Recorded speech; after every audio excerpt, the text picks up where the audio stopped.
নমস্কার, শিশির বিন্দু মিষ্টি হেসেল সকলকে স্বাগত জানাচ্ছে। এই আছে বিমলির ডাল। আজ আমি দু রকম মাছ ও মাথা দিয়ে এই বিমলির ডালটা করব। হালকা ভেজে নিয়ে 4-5টা সিটি দিয়ে নেব। চলুন শুরু করি। ডালটা সিদ্ধ বসিয়ে দিচ্ছি। ডাল কিন্তু ধুয়ে নিয়েছি ভালো করে। বিমলির ডাল বেশি ভাজলে আবার গ্যাস হবে, আর ওই জন্য হালকা ভাজলাম। মাছের মাথা ভাজা চাপিয়ে দিয়েছি। এখানে পেঁয়াজ, আদা, রসুন কুচানো, কাঁচা লঙ্কা, কটা চিংড়ি মাছও ভেজে নিচ্ছি। চিংড়ি মাছও ভাজা হয়ে গেছে।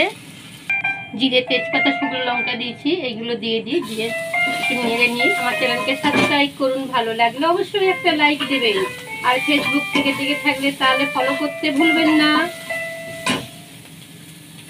নুন, হলুদ, সামান্য চিনি, টমেটোর সামান্য একটু জল দিয়ে কষাবো। এগুলো দিয়ে কষিয়ে নিয়ে ভালো করে। খেতে অপূর্ব হয়, করে দেখবেন বাড়িতে।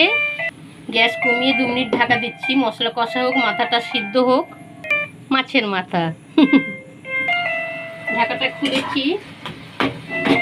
ভেঙে ভেঙে দিই, কষিয়ে নিই।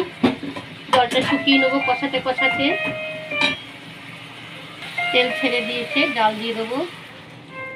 ভালো করে ফুটিয়ে নেবো। ভালো করে ফুটিয়ে নিয়েছি। কি অপূর্ব গন্ধটা বেরিয়েছে, যে গরম মশলা দিয়ে দিলাম। দিয়ে আর ফোটাবো না। এই হলো মাছ ও মাথা দিয়ে বিমলির ডাল। ধন্যবাদ।